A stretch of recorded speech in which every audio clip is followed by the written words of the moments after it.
Friends, ఇప్పుడే అందిన వార్త. గుడిసెలోకి దూసుకెళ్లిన బస్సు, నలుగురి మృతి అంటూ వార్తలు అయితే వస్తున్నాయి. ఇది తీవ్ర విషాదం అనే చెప్పుకోవాలి ఫ్రెండ్స్. ఎందుకంటే గుడిసెలో ఉన్న వ్యక్తులని కదా అది చేసే మృతి చెందినరు. సో ఎవరు ఏంటి అని చూసేద్దాం ఫ్రెండ్స్. గోవాలో శనివారం అర్ధరాత్రి ఘోర ప్రమాదం జరిగింది. సౌత్ గోవాలోని వెర్నా ఇండస్ట్రీస్ ఎస్టేట్ వద్ద ఓ గుడిసెలో కూలీలు నిద్రపోతుండగా అకస్మాత్తుగా ఓ బస్సు దూసుకెళ్లింది.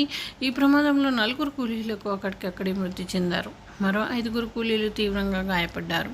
క్షతగాత్రులను చికిత్స నిమిత్తం స్థానిక ఆసుపత్రికి తరలించారు. ఇది చాలా విషాదం కదా ఫ్రెండ్స్.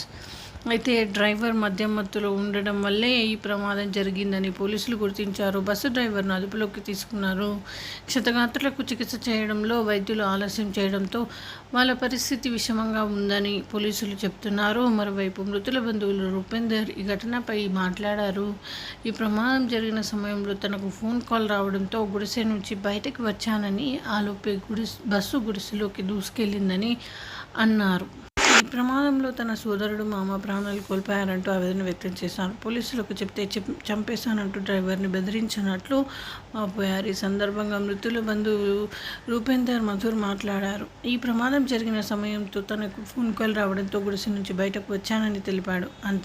అంతలోనే గుడిసెలోకి బస్సు దూసుకెళ్లిందన్నారు. ఈ ప్రమాదంలో తన సోదరుడు ప్రాణాలు కోల్పోయినట్లు కన్నీరు పెట్టుకున్నారు. పోలీసులకు ఫిర్యాదు చేసి చంపేశానని డ్రైవర్ బెదిరించినట్లు రూపేందర్ వాపారు. చివరికి బస్సు డ్రైవర్ను అరెస్ట్ చేసిన పోలీసులు అతన్ని విచారిస్తున్నారు. ఈ విధంగా వార్తలు అయితే వస్తున్నాయి.